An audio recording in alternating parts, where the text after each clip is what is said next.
Good morning, everyone, or afternoon for that matter, and welcome to Move the Needle, using the commercial ratio to drive sales and marketing performance.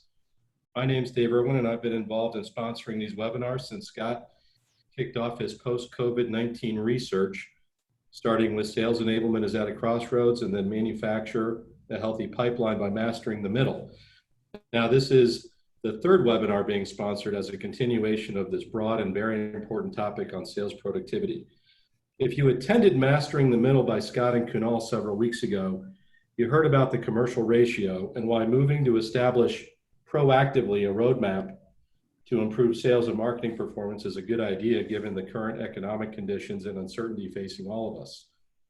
Throughout past webinars, we've talked about productitis, the need for commercial enablement as an evolution of sales enablement, the critical role of orchestrators to make that happen, how to master the middle of the pipeline to get greater throughput, and of course, the commercial ratio, which we have referenced before as a key metric for measuring sales and marketing productivity.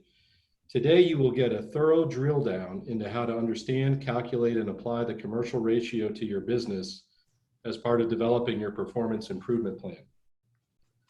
The purpose of sales and marketing is revenue growth, to expand existing contracts or sell new ones. The commercial ratio is a measure of the efficiency with which that is being accomplished. From a CFO, accounting, and owner or investor perspective, evaluating the efficiency of sales and marketing expense against revenue growth and expecting it to pay for itself is a fundamentally sound objective. This is what owners and investors who manage overall business performance are interested in, and Kunal Mehta from TCV is here to represent that point of view. So let's dive in with Scott and Kunal and learn more about how to think about and apply the commercial ratio to drive sales and marketing performance. Excellent. Scott? Thank you so much, Dave, and welcome everybody to our webinar. What I'd like to do is highlight a couple things. Dave and Brian Lambert are going to be joining on the chat. So if you like to engage during that, please feel free to chat. If that's distracting for you, I strongly recommend that you do not do that. Don't even look at that orange that orange little button and stay focused on it. Part of the reason that we're doing this experience is because when you get the replay tomorrow and in your feedback, it's pretty valuable to go back and look at what other people commented on. And if you were commenting, it's pretty valuable to go back and listen to it. So that's how we have it set up. Okay, now that is our good housekeeping part. Let's do a contract with you guys. A lot of people like to cut to the chase, and we think, Kunal and I think that talking about this stuff is important for telling a story. So let's split the difference, and let's tell you what we're going to tell you to start off with. So here's what I'm going to tell you today. One, COVID has exposed structural problems with sales and marketing that result in major inefficiencies. The commercial ratio is a measure of how productive sales and marketing functions are, and will drive a lot of changes moving forward. Number two, companies must embrace design thinking concepts to drive the radical simplification required to overcome those inefficiencies. And then three, in order to take action, leaders who move quickly and provide a 2 to 3 year roadmap to achieve a healthy commercial ratio will be met positively by their boards. To do this, you will need to create a baseline of your current state, build a plan while executing a series of well-coordinated sprints. So that's what we're going to talk about. Now let's get into the story part. We like to frame these out into different sections. So act one, if you will, of our story is started off with this quote from Mark Twain. It ain't what you don't know that gets you into trouble. It's what you know for sure that just ain't so. So what does that mean? What we're going to highlight is, let's talk at the fundamentals of what is sales. Why do you have a sales force in the first place? And I know that seems like a very simple, straightforward question, but it's one that we have to tackle. And the reason that you have a sales force really is to get contracts in the door. So that's really what happens. And you have salespeople because customers still want to interact with human beings. They want an outcome. You have capabilities. The salespeople and the customers have to agree. A contract and his agreement of what somebody's willing to pay for versus the capabilities that you can provide. Okay, so why do you have marketing? marketing exists to make things easier. One of the things that's pretty valuable here is to talk about trends in marketing. So in the 1800s, marketing got to innovate and help make revenue acquisition easier by doing print ads. Then the 1920s came around, and then they got to innovate and drive efficiencies with radio ads. Then the 50s hit, and if you saw, geez, I was going to make a reference there. The drinking guy. I lost my train of thought. It's going to come back to me later. Mad Men, that's what it was. Within the 50s and the 60s, about all the innovation that's happening with creative advertising and the way to sell consumer goods.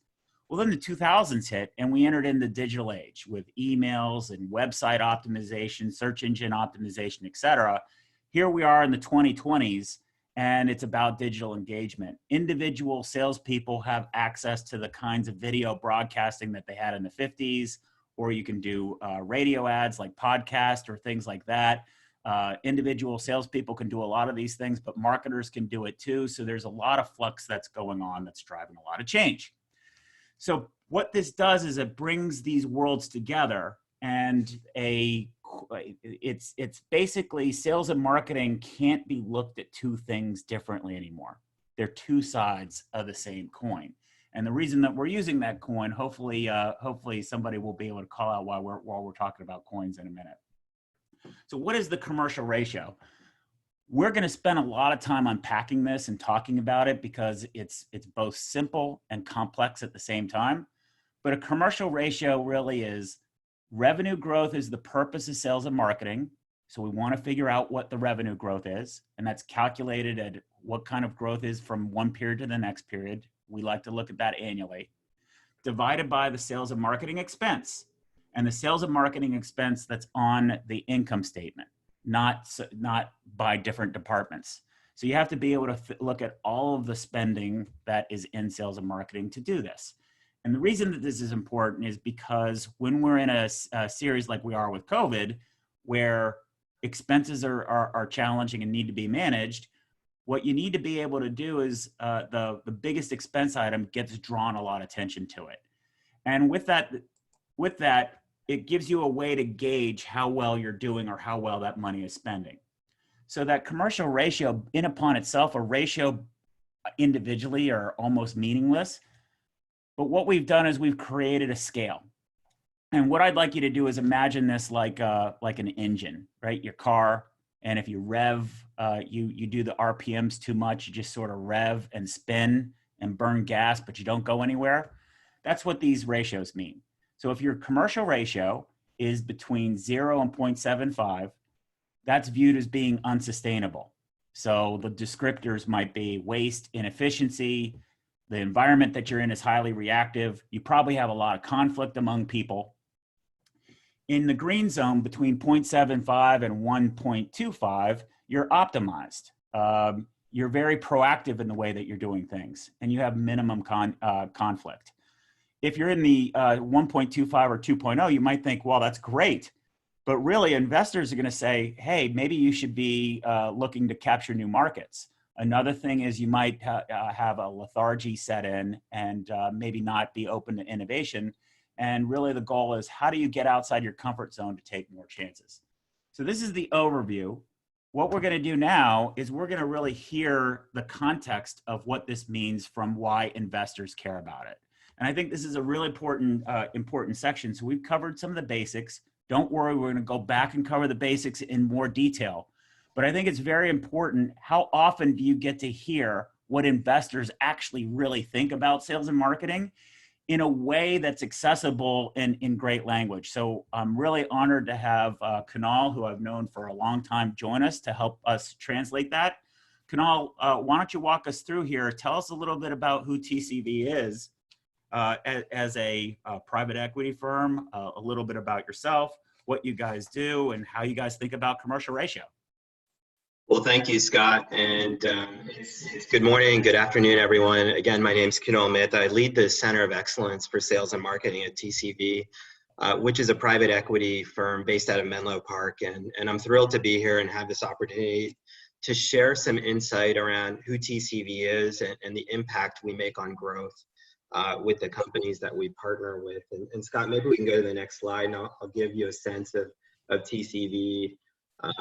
So over the past 25 years, TCV has raised over 15 billion in capital to help really equip and grow companies. And the companies, we carefully select these companies. We spend an extreme amount of time identifying the best companies. We have data scientists that track 600,000 companies. We conduct due diligence on 2,500. And then we end up ultimately investing in anywhere from 8 to 14 of those per year. The one thing I want to point out here is one of the key benefits that a portfolio company gets by partnering with TCV is access to these best practices, which have been developed with business leaders, either in the portfolio or from the portfolio ops team, or things that we've just learned over the last 25 years. And a quick example of that might be, one of the weakest areas we have across many companies is the role of sales development, or SDRs or BDRs, or they go by so many different names. We just call them XDRs. But the reality is they don't schedule enough meetings. They don't schedule enough calls. They rarely yield the opportunity. And it has a lot to do with being overwhelmed with the number of MQLs, the research they have to do. An example of that might be they have to look at 200 different things, and we condense that down to 4 things, again, to make them super efficient. We position them to using the phone over email, which has a 5 times higher conversion rate.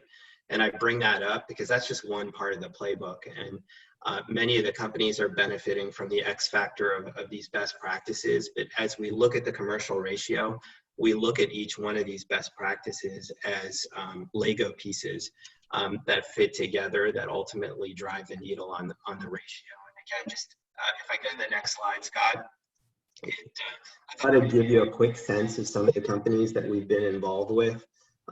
Many of them early on. I think you might have seen the Reed Hastings quote on the last slide from Netflix as well. And EMEA, which is the next slide, this is an area that we're actually continuing to expand and add more deal team members to. If I go to the next slide, Scott introduced the commercial ratio, and across a lot of those great companies, when it comes to sales and marketing, operators and private equity, we certainly have a tendency to talk past each other. We're rooted in finance, and sales and marketing are rooted in their own metrics. And over time, there's some frustration between investors and sales and marketing, because there's a massive expense, and the yield is often not as what was advertised. And finally, the leadership, certainly at our firm, had gotten super frustrated with this and said, we're just going to kind of focus on one thing. A few things to point out on this slide is sales and marketing teams often, if we look at our portfolio, we're completely detached from how each other work. You would see instances where a CRO wanted control of their own destiny, and they would make duplicate investments. You'd see marketing telling a lot of great pipeline, which ultimately didn't yield what was expected.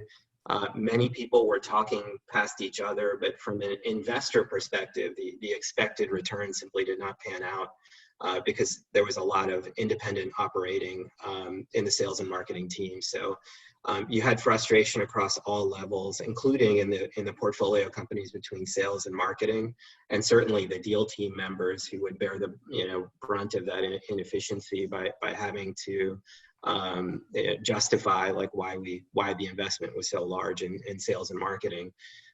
Over time, though, as I look at how TCV reacted, it actually led to looking at more metrics and more inspection. But the one common metric that seemed to work and drive a lot, it was easy, elegant, and easy for the portfolio companies to understand. Certainly, it has been part of TCV looking at the commercial ratio, or how efficient sales and marketing is operating. Again, each dollar that gets spent, we're just looking for the return on that. So in our portfolio, it was largely less than 1. And our leadership team decided to hold the portfolio company responsible for a desired number here.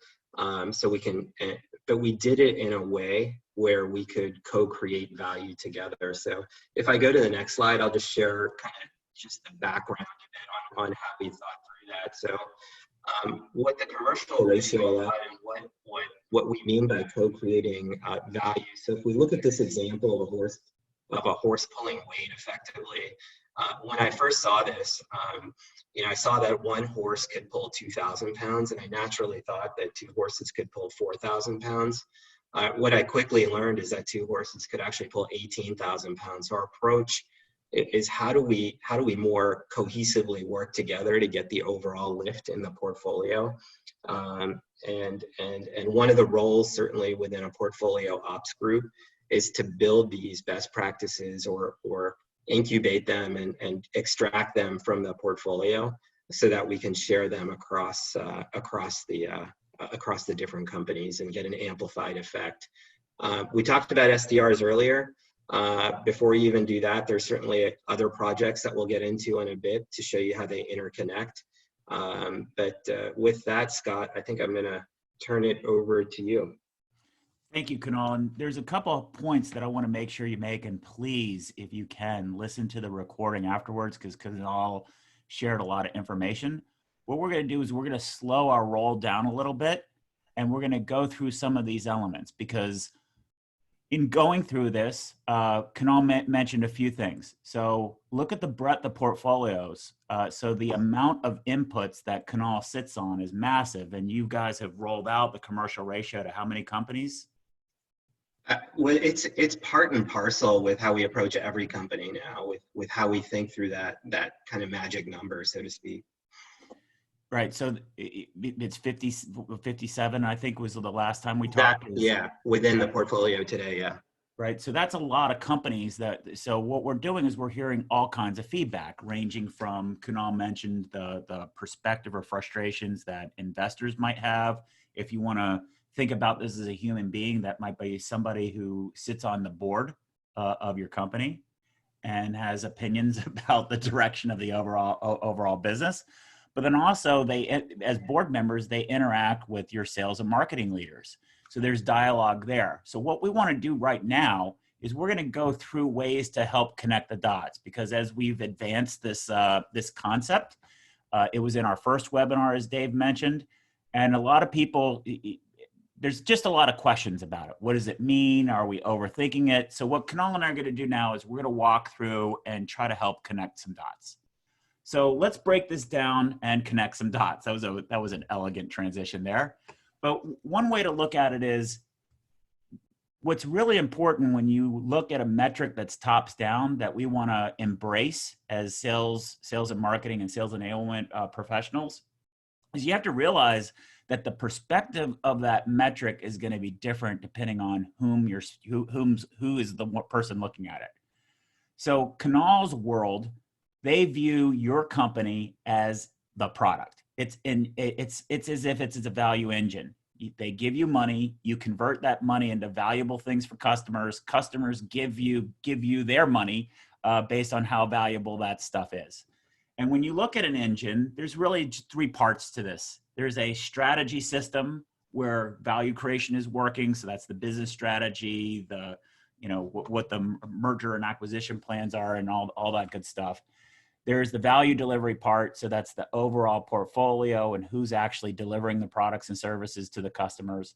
And then there's the value communications part, or the commercial system. And that's all of us. And one of the things that's important here is to understand, how is this value measured? And right now it's all through business reporting. We're not going to go through all the details of business reporting, because ultimately what this ratio is about looking at the income statement. And to be super simplistic about an income statement, there's the revenue line, there's the operating expense line, and then ultimately we want to get to EBITDA, or there's a whole bunch of different terms to call it, but really that's the most ubiquitous term. So now where it gets challenging is no company is organized this way, right? We're organized in various different organizational silos. So if you look at this, there's a bunch of different departments that are related to the strategy system. There's a bunch of different departments that are related to the value delivery part. There's also a bunch of different departments that, get their fingers involved in the value communications part. So you might be thinking, well, how can we do a one-to-one relationship and a measure? And is that going to overly hold sales and marketing more accountable? So we're thinking about all of the budget that the sales and marketing have.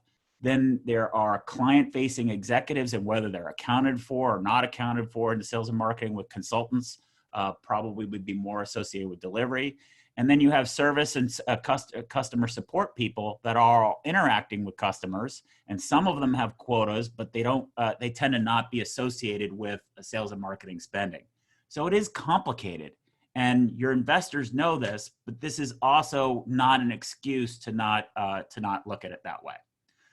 So the other part that we want to care about is we want to highlight that what we're interested in is putting a box or scope around this value communications process, the whole business process of us communicating, interacting with our customers. And there are typically friction points or handoff points that aren't the greatest. So a handoff point between strategy and sales, or between sales and marketing and the delivery part, those are friction points. And those friction points, we have to account for it. So that's part of why we're mapping it out in this way.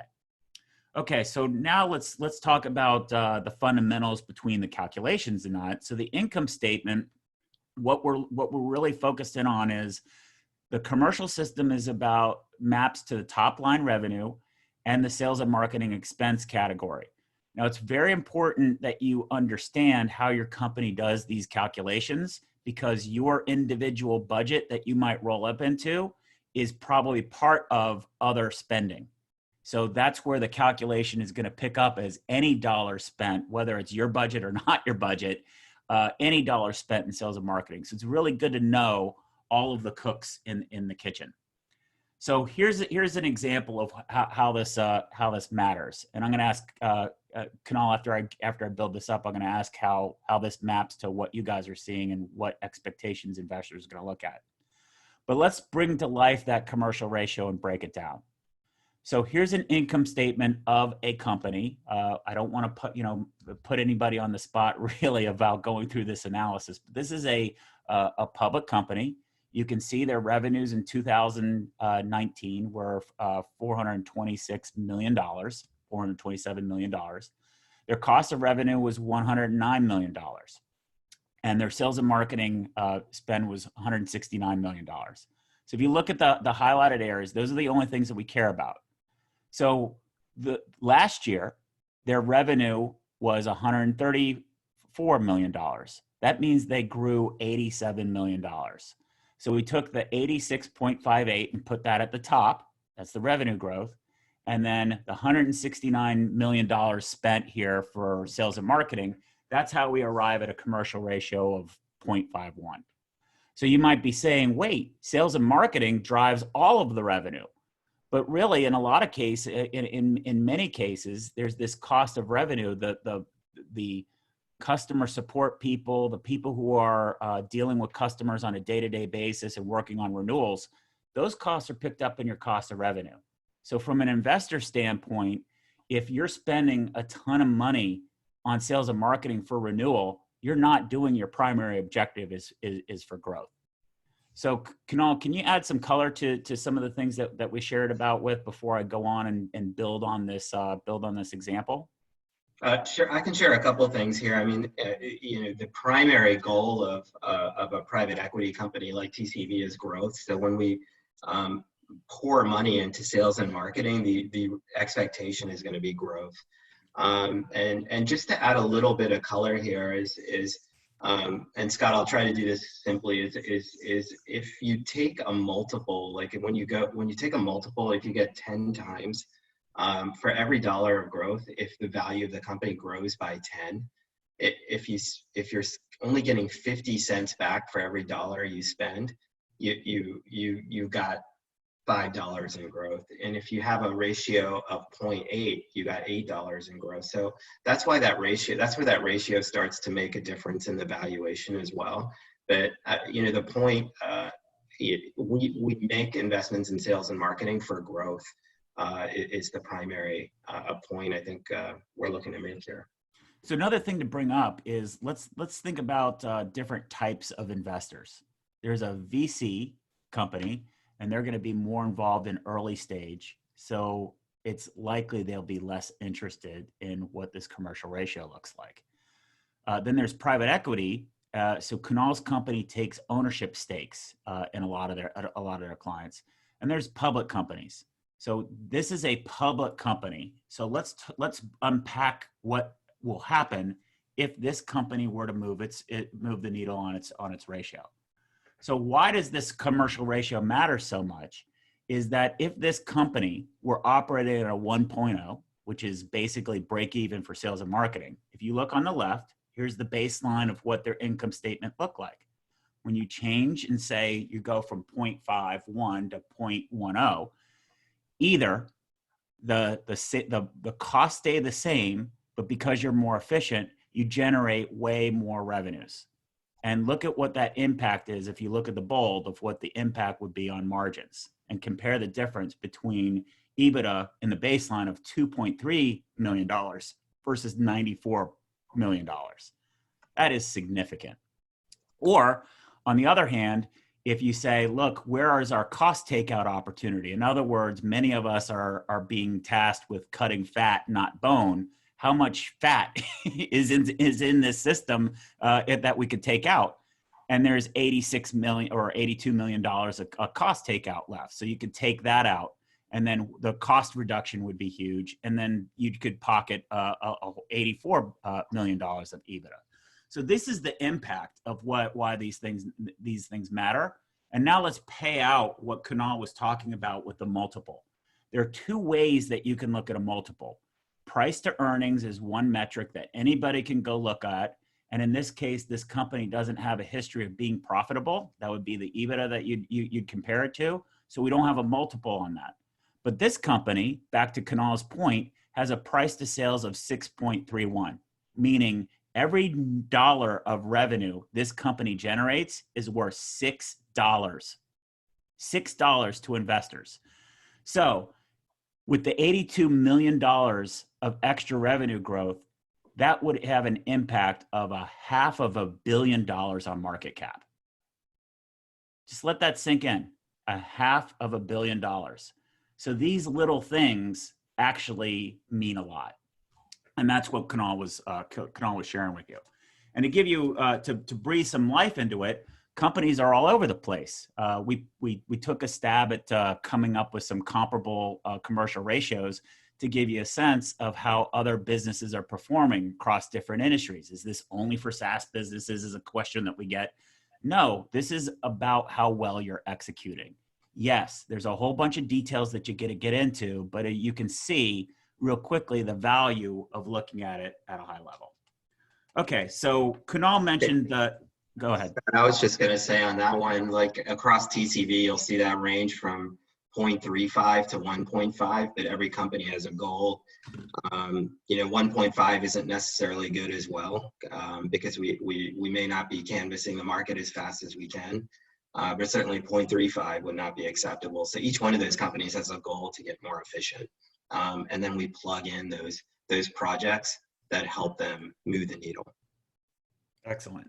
So what we're going to do now is Kunal had that picture of the horse. I hope you guys like that horse story. I think it's awesome. So where are those opportunities to get 1 + 1 equals, what was it, 14? Where you get two horses together. So what we want to do is we want to start zooming in and look at what are these different components. The first thing was, let's take a look at it from an investor standpoint, and then what kind of accounting we would need to do to make sure that we get the right number. Well, now the next thing is, let's talk about what a communication system really is. So we talked about the role of the salesperson is getting contracts, and we talked about the role of marketing to help it, but let's just break down communications more simply. A communications model is only this. You have an audience that you want to communicate to. It's delivered through a variety of interactions over time. You have messengers, so those would be all your client-facing employees, and then the message, which is the breadth of your capabilities. So you want to connect all of these dots. This is what's happening in your commercial system. So when you start layering out the details, like what audience are we talking to? Are we talking executive committee level or manager level? In terms of the messenger part, are we talking about the sales department or all the different forms of sales departments, customer success or consulting? When we think about messaging, is it coming from product? Is it coming from marketing? Is it from consulting? And how blended is that? And then the interactions that we're having, are we just having activity for activity's sake, or are they focused on targeted interactions? So we'll bring up more details on that later. Then the other thing is, what's very apparent is that a lot of companies have thrown a lot of people and a lot of activities at this communications process because they think it's more one way. In other words, we'll push things at you and not make it engaged. So when you look at this model and you want to see where the costs are, look at all of the people in terms of messaging. Product marketers are brought in client-facing situations sometimes. Subject matter experts, industry marketing, account executives, engineers, all of those people, the different SDRs or XDRs, as Kunal talked about it. And all of them are also, all of these groups of people spend money too. They have their own mason jars of program dollars that they get. So the headcount is an expense category. And then also the program dollars an expense category. And these are, all of the people contribute to the spend and the noise, because if you can imagine, all of these items, if they're not, Kunal mentioned the word cohesive, if they're not cohesive, what they do is they cancel each other out, and they make the communications sound like a unrehearsed orchestra. Maybe if you remember having kids and going to the elementary schools productions, you know, where you sit there and you act like you love it, but it's really, really hard on your ears to listen to. That's what happens. And we call all of this stuff productitis because everybody's pitching their own thing, and this is what it looks like to customers. And that lack of inefficiency looks at it through the different coping strategies that we do. When we push it onto the backs of customers, they get confused and they don't buy. When we ask our salespeople to do it, that becomes a very expensive proposition because they're doing a lot of the coordination work that either other people probably should do for them, or they don't have the skills for it. What we're suggesting here is the winning bet, and the value behind the commercial ratio is to help you start thinking about how do we orchestrate all of this stuff together. So what does this mean? It means that if you have a low commercial ratio, you're basically gambling with your investors' dollars. And you might as well just be putting those two sides of the coin that we talked about earlier, sales and marketing, into a slot machine and just hit the button and say, come on, come on whammy, come on bar, and hope that you're going to get a payout. But there's got to be a better way, because a lot of the things that we're talking about are knowable. So now we're into our next part about design thinking. And I know Kunal is a great advocate of design thinking too.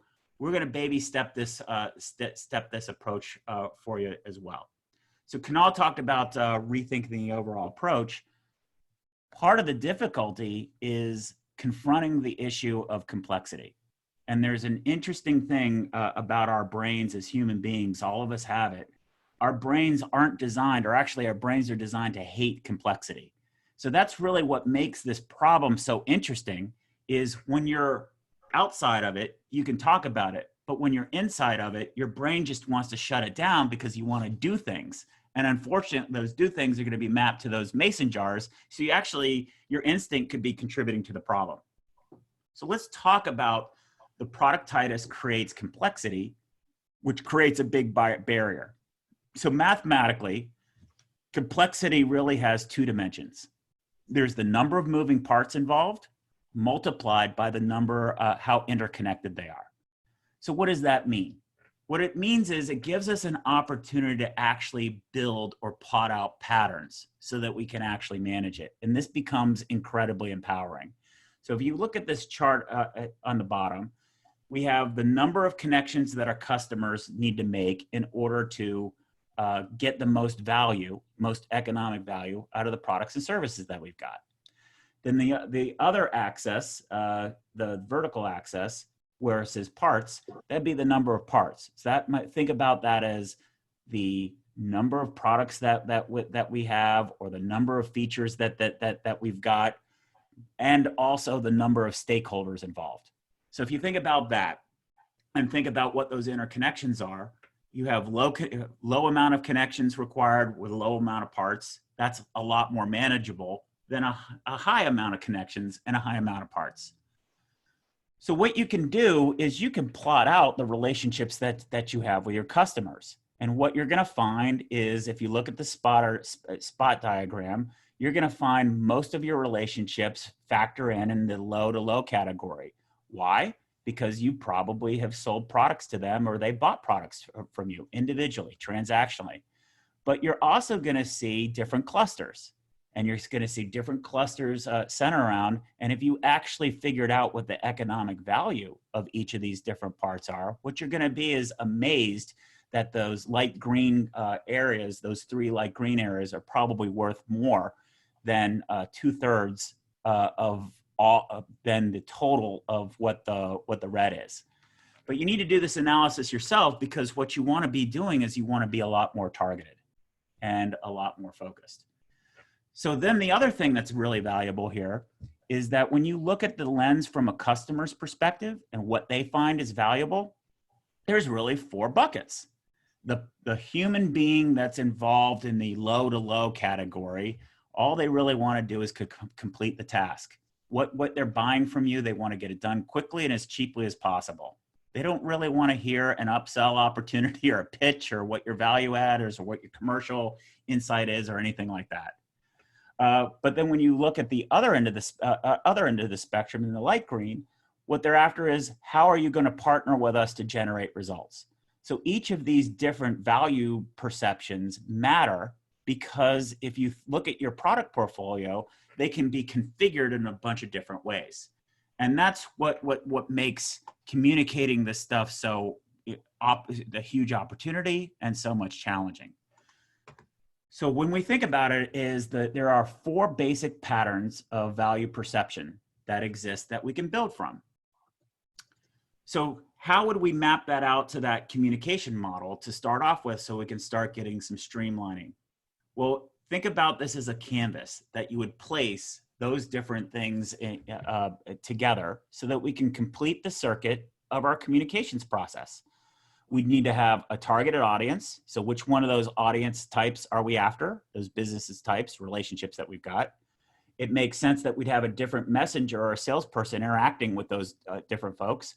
And we'd probably have different messages for it. And we'd want to maybe have a higher velocity sales motion that's less expensive for the bottom left quadrant. And we'd probably want to be maximizing our opportunities at the top. And then finally, in terms of those interactions, we want to be able to be controlled and methodical. So we want to be able to make sure we're targeting the right stakeholders for each one. We have a measure of gaining access. We have ways to evaluate we're having successful meetings, create a shared vision, and a business case. We talked about some of these things in our last webinar. So how does this work? When you do design thinking, you have to think differently. And that's part of the difficulty, is breaking through the pattern of people are very comfortable to think linearly, but we want to start first by modeling out our customers. Then we want to map out so that we can understand the system. What are the breadth of capabilities we've got and the resources that are available over that customer's journey? And then finally, we want to match our salespeople content skills to that. So let's build that out. Model your audience. If we think about that, and I don't necessarily, maybe these are personas. I prefer the term archetypes. The buyer type that we're going to deal with is a negotiator. Now, who they are is going to vary depending on your business. You're going to deal with an aggregator type in the top part, cut services, not spend. In the bottom part, solve problems. That's a decider. Somebody can make a decision because they are a department head and they have the full scope of it.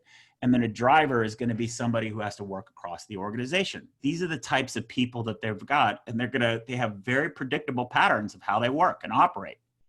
So if we go back and think about our messaging, do you have a whole bunch of content everywhere, and some of it's product focused and some of it isn't?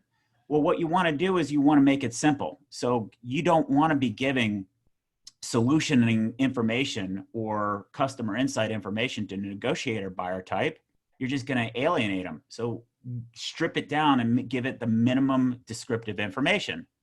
But on the other side, if we give descriptive information to a decider, they're gonna think about you're just showing up and throwing up. So what we need to be able to do is we need to say, what kind of information do we need for each one, and how do we organize our messaging? Do we have a thoughtful messaging strategy for our decider types? Do we have a holistic messaging strategy for our driver types? Then we want to make sure that we figure out we hire the right people for it.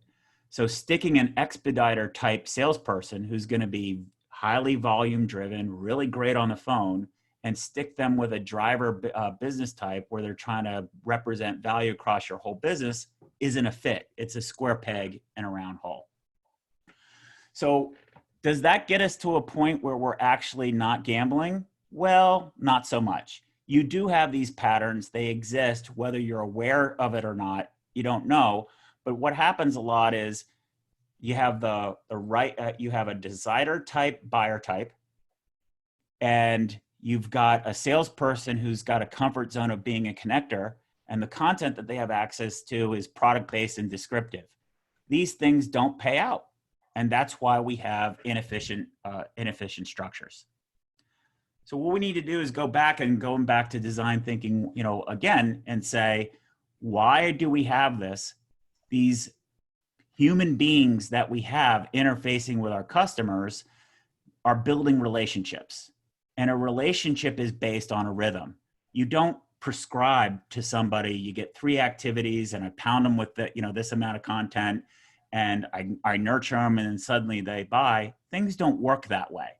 So you have to be able to build a relationship. Now, part of that also means is these relationships need to be orchestrated. So we've talked about the orchestrator role in a minute or in a while, but these are some skills that are going to be required to pull all these together.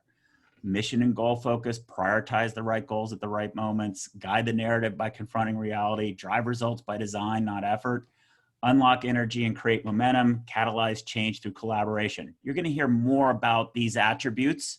Brian's spearheading a lot of work on that area, so please ping him if you want to know about it. I just wanted to mention that when we get to the roadmap in a minute. But when you think about putting these things together, what you want to be able to do is you want to put birds of a feather. This is actually something that I learned from Kunal way back when in your HP days. Remember that, Kunal? I do. But what we want to do is we want to start putting folks together. So our descriptive content should be mapped to our expediter reps, and we should be targeting our buyers who only want to buy from us transactionally. And then what we want to be doing is in this rhythm, we want to make sure we bring the cost out. Now, Kunal is some sort of genius about how he gets costs out of out of these inside sales models. Why don't you talk about some of the work that you've done on bringing costs out and what you guys do with looking at BDRs and other kinds of high volume, high velocity sales motions? So there's, basically, Scott, what we look at is we model that after taking out, there's conversion rates that we look at that have the highest conversion. There's activities that have the highest conversion rates from, an activity in SDR to a meeting. And if you compare, very simply, if you compare like emailing, which is like the activity that most SDRs gravitate to, an email converts at 0.25% to a meeting. A call converts at 2.68%. So it's almost 10.5 times higher. And then if you're able to track follow-up on a call, it converts at 8%. So when we build a process, we'll look at some critical metrics like that, and we'll design the process around optimizing conversion rates. So instead of email, which often can waterboard the end user, and it's often out of sequence with what marketing is doing anyway, we engineer that function more to call, and then we engineer the conversation so it drives the meeting rate up. And I'm happy to share more about that later as well. Yeah, I think we're probably going to need to build on this model or these models, but we're trying to introduce as many things as we can to get you equipped to move forward as fast as possible. Yeah. So there are other patterns. So one would be a relationship-driven one. We call it an accommodative rhythm. I'm going to skip past that because then there's a prescriptive rhythm, which a lot of you are in right now, is sort of moving maybe from a product-based to a value-based sales model, where you can identify and say, maybe you want to sell to a CMO. You're not going to sell effectively to CMOs unless you have some sort of vision or thoughtfulness, thought leadership. And your salespeople better have something valuable to share with them than just product knowledge. So figure out what sort of specialization that you can occur in. And then the performance rhythm would be, maybe think about this about your strategic accounts group, where you're working with maybe the executive team or multiple stakeholders. Your salesperson needs to be a conductor because they're managing so many stakeholders within your company, but also so many stakeholders within the audience. And you need messaging that's really holistic and plug and play. And that's actually going to be one of the themes for our next webinar, which we'll talk about later. So then how do you put all this stuff together and how do you manage it? Well, really what you want to be doing is making sure that you're building those relationships. And the way that you build those relationships is not having an overly complicated sales model or pipeline.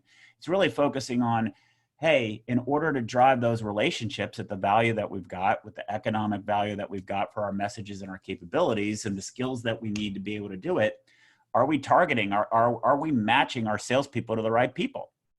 Are they getting access to those folks? What does a successful meeting actually look like? No, it doesn't mean they delivered your pitch deck the right way. What's valuable for that customer in each one of those different points? And this gets us, these kinds of measures allow us to identify the same kind of conversion rates Kunal mentioned for the BDRs or inside sales reps. We need to be able to also do that same kind of conversion tracking for more complex deals. These are the tools that allow us to do that. So when we're able to get a decider together, a specialist together, and a thoughtful decider, we're beating the house. So every time we put a coin in and we pull that lever, the chances are we're going to connect the dots and we're going to get payout. So that's really what we want to be able to want you to be able to think through. And then finally, when you talk about an orchestration, you're talking about having lots of groups work together so it's cohesive. So what we'd like you to do is think about, hey, in terms of customers, salespeople, and marketing programs, how do we map it to each one of those streams so that we can say the responsive rhythm is very focused on high velocity, inexpensive? Maybe that's more driven by marketing. It's amazing what inside sales teams and even virtual teams can do to bring down the costs. But it also means that at the other end of the spectrum, on the performance side, maybe you need to be investing more in your key accounts programs and making sure that they're resourced effectively. What we typically see are companies sort of blend all of these things together, and it's basically, we have one big monolithic sales force trying to do everything, but we all know that doesn't work. So the idea here is, over time, you should be able to build out a portfolio where you concentrate on driving those things. So this is good timing here. So Kunal, we are going to get through all the slides. Can you believe that?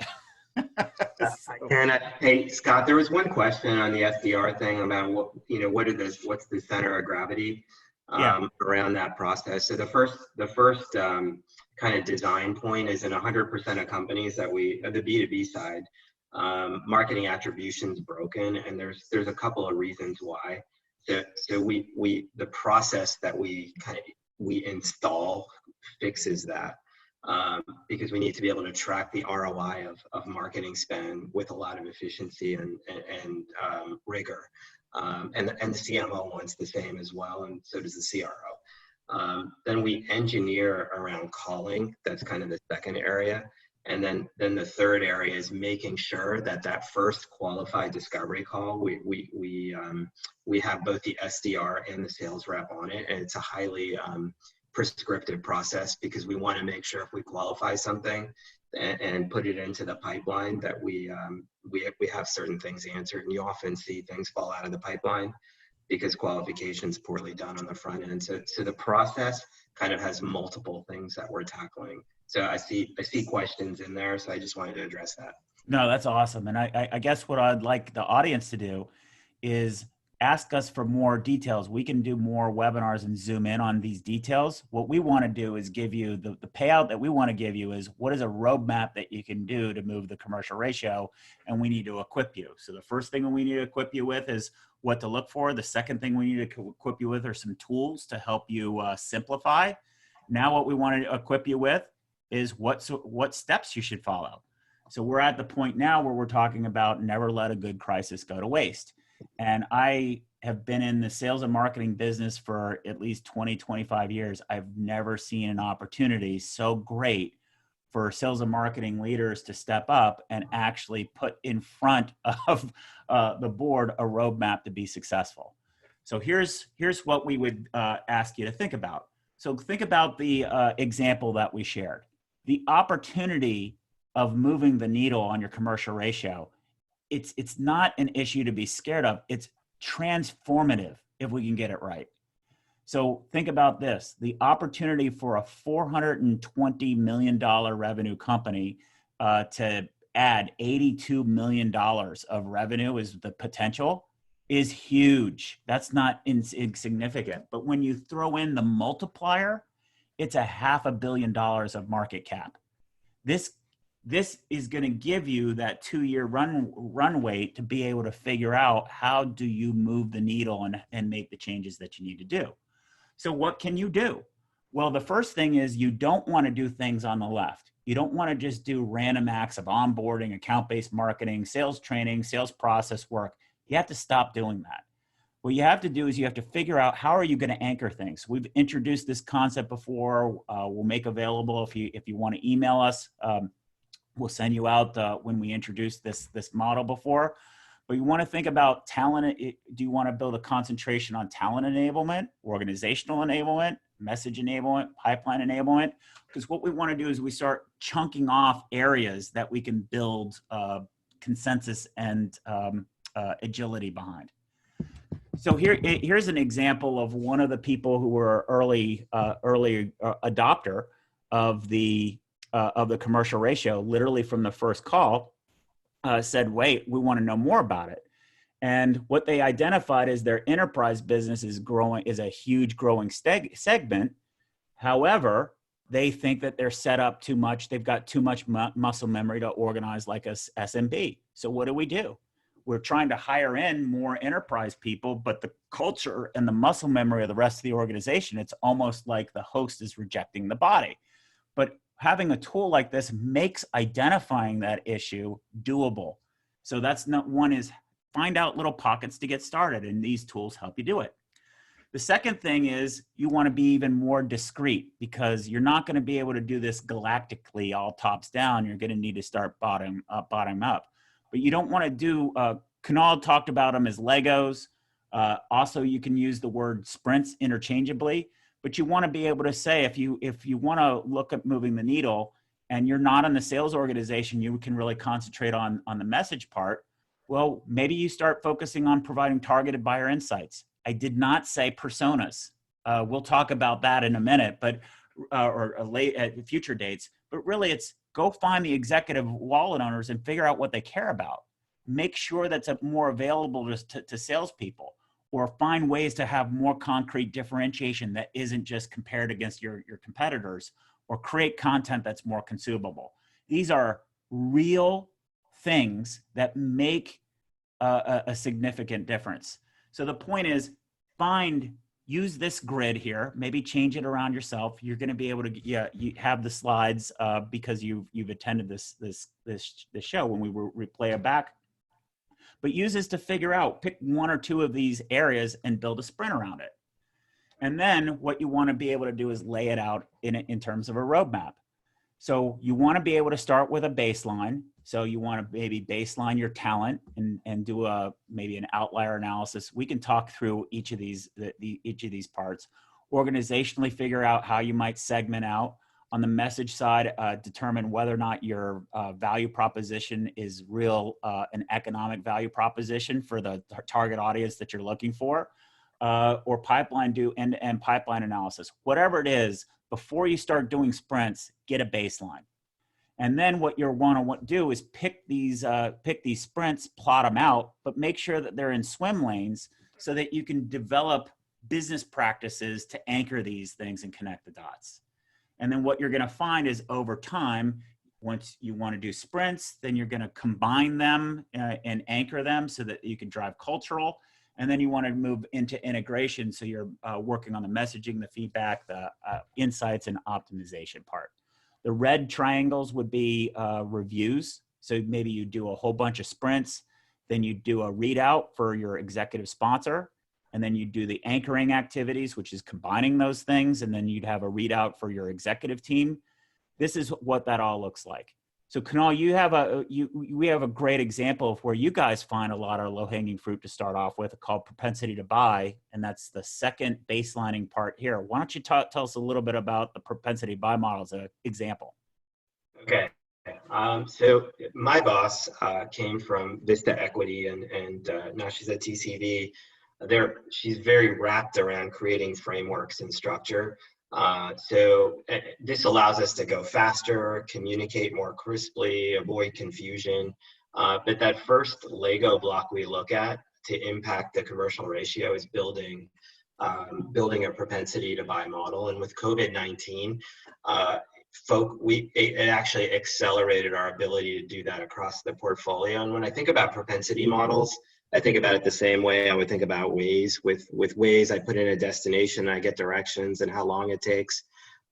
We end up building these and partnering with the portfolio companies. And the hard part here, I would say, is making sure we work with the companies in a way where they're focusing their best resources on the best accounts. We don't build these just in-house inside of TCV. We co-develop them with the companies. Otherwise, we get a lot of tissue rejection but it's opened up the ability to really accelerate that. I think we've done 10 in the last couple of months here. So the deal teams are vital to kind of getting these through. But at the end, when we look at these, we might find things like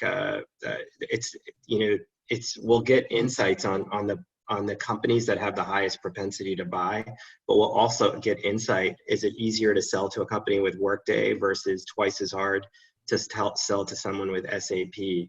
Do we get Waze will tell me when there's a police officer and I need to slow down here. The propensity model kind of has a similar way to do that up front to kind of warn you. But once you build that, you have the opportunity to look at territories. Is there a fair balance across reps? Is our enablement focused on with the propensity lens baked in? Is marketing focused on accounts with the highest propensity to buy? And there's a different strategy for A accounts, B accounts, C accounts. We talked about the SDRs earlier, but hopefully you can start to see how the two Lego blocks start to connect, because we'd have the SDRs focus on obviously higher propensity accounts in their outbound motion. So overall, we look at this as a propensity model as a way to help companies understand risk and reward and invest time and resource on the highest yielding activities. Excellent. So this is the last call out. I know we're over time. I'm going to stay on a little bit later to wrap this up and have any questions answered if we need to do that, but we'll do that for the recording if you have to drop off. But really, here's the close. Somebody has to own this. Why not you? And I know that might sound like a big deal and the like, but if you see, you can start with the sprints anywhere along the way. Just do the homework to figure out what that ratio is and figure out what that swim lane would look like. Before jumping into doing stuff, though, ask yourself these questions. Can my team execute and accomplish this? If you do this, what won't you do? Because you have to do those trade-offs from a physics standpoint, right? There's only so much time in the day, but also more importantly, you want to know what you're not doing, because hopefully you're not doing wasteful activities. The political capital is going to be rough. The reason that we spent so much time at the beginning is to help you think through what that roadmap would be, how you'd navigate internally. It is really challenging because a lot of people either are defensive or have struggles connecting the dots with this material. So we're going to keep at it. But think through, how will I sell this program internally? Who do I need to talk to? When will you see benefit realization? That's why we're huge advocates of sprints. Think about what can you do in 30 days to get something done, and pick something simple that has results. And then also cultural fit and barriers. Identify things that'll have an impact, but also things that your culture can do. Did you hear what Kunal said about tissue rejection? It's really, really, it's a real big factor. You're going to need a lot of executive overhead to be able to touch into areas that have cultural resistance. How you might go about doing that? Well, there's a proven technique involved about reviewing your team together and making sure you got all the information, the people, processes, and technologies sorted out. So do your own commercial ratio and examine your current state. Then you're going to want to socialize it. I'm a huge advocate of, once you've done enough of the basic work, that it's in a format, please go get help from finance. And specifically, your CFO is going to love wanting to work with you on this, because they see a lot of the challenges too. They don't have the descriptors to connect the dots. And then finally, as you're working with your different executive sponsors and the CFO, then go to close on a business case for that. So what have we covered? We've covered that COVID has exposed structural problems with sales and marketing that result in major inefficiencies. The commercial ratio is a measure of how productive sales and marketing functions are, and will drive a lot toward change moving forward. Number two, we covered companies must embrace design thinking concepts to drive the radical simplification required to overcome inefficiencies. And then the third thing that we covered is leaders who move quickly and provide a 2 to 3 year roadmap achieve a healthy commercial ratio will be met positively by their boards. To do this, you need to create a baseline, assess your current state, build a plan while executing a series of well-coordinated sprints. So what are your next actions? Well, let's talk about your plan. We know that's challenging, so you can always contact me directly and we'll walk through it together. Or register for our next webinar. We're calling it Routes to Value, Enabling Your Customers to Buy Complex Solutions.